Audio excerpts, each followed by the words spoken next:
Halo teman-teman. Setiap hari, bersama kami, pelajari sedikit lebih banyak pengetahuan. Terletak di antara perairan Australia dan Timor Leste adalah ladang minyak dan gas dengan cadangan yang sangat besar dengan perkiraan nilai hingga 65 miliar dolar.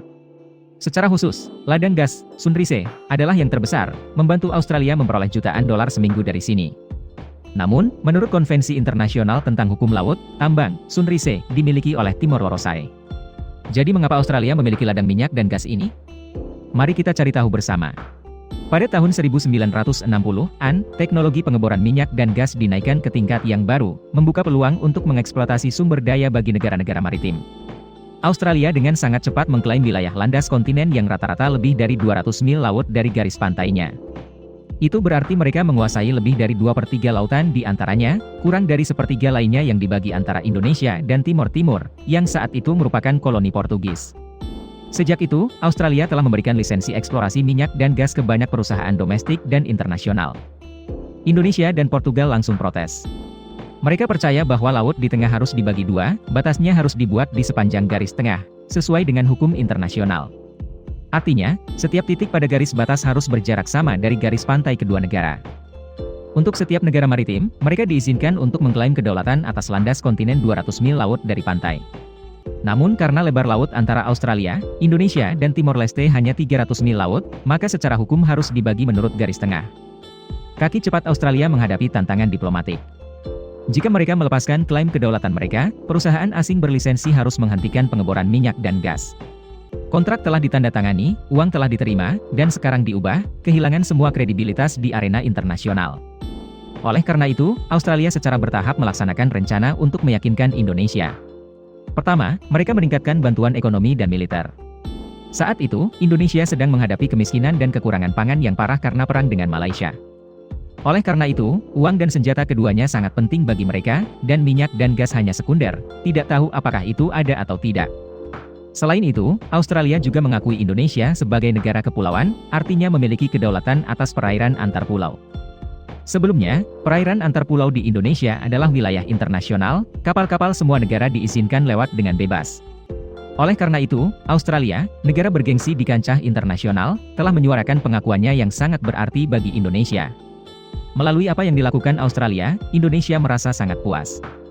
Pada tahun 1972, kedua belah pihak menandatangani perjanjian delimitasi batas laut dan Indonesia menyetujui klaim landas kontinen yang telah dibuat oleh Australia. Ada satu hal yang Indonesia tidak tahu. Saat itu, Australia menemukan minyak dan gas yang melimpah, tak jauh dari garis batas timur.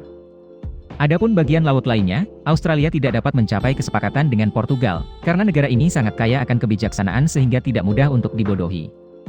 Namun keberuntungan datang ke Australia pada tahun 1975, tentara Portugis melakukan kudeta, menggulingkan kediktatoran.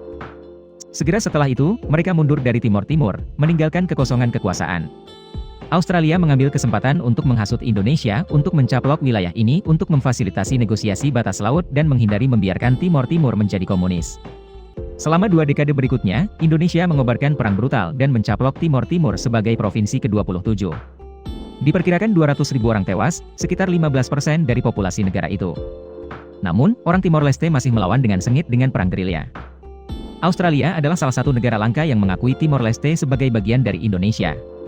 Pada tahun 1999, perekonomian Indonesia mengalami krisis yang serius, kerusuhan pecah di mana-mana dan Presiden Indonesia Soeharto terpaksa mengundurkan diri setelah 30 tahun berkuasa.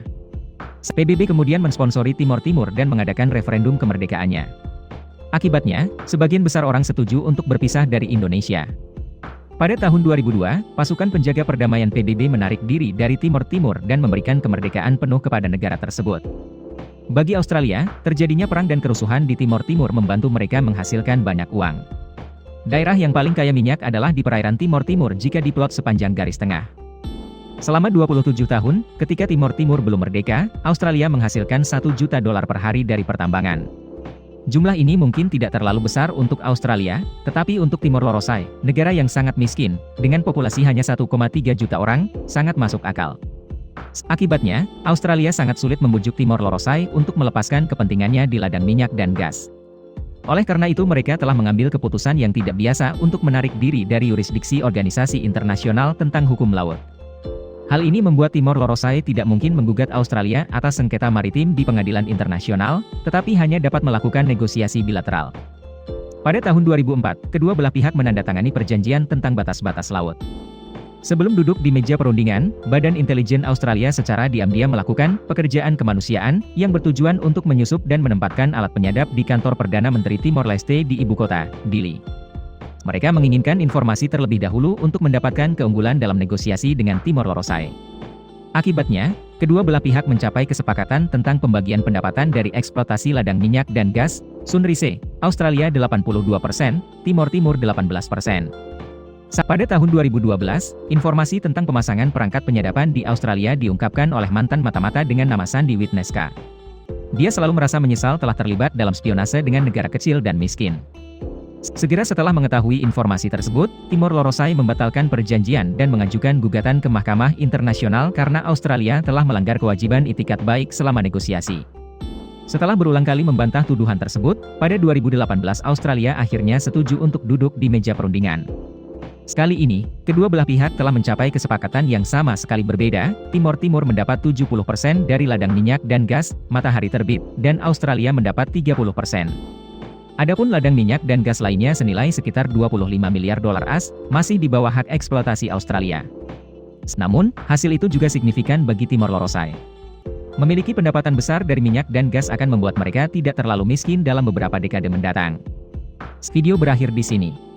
Terima kasih semua untuk menonton dan menyukainya. Jika menurut Anda videonya bermanfaat, beri kami suka dan berlangganan saluran untuk mendukung kami. Sampai jumpa dan sampai jumpa lagi.